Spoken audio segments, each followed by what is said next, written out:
Got a rotted out Ford bed. Welded in some spacers of pipe where the bed mount bolts are.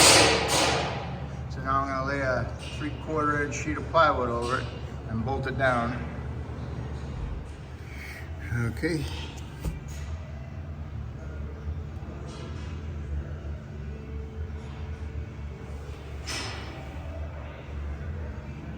This bed takes a spreader box for snow plowing.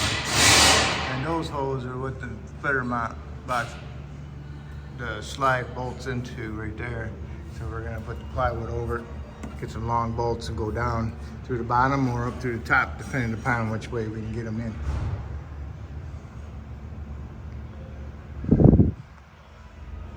And once we got our plywood in here, we'll bolt the plywood to the box from underneath and up and bring it up with some nice big fender washers. There's some iron plates, steel plates, and back here we'll have the bolts going through for the salt spreader that goes to that slide mount, and we'll bolt them through the plywood, and that'll hold the bed to the plywood. And meanwhile, we got 6 bed mounts holding the plywood in. We're using 3/4 inch plywood.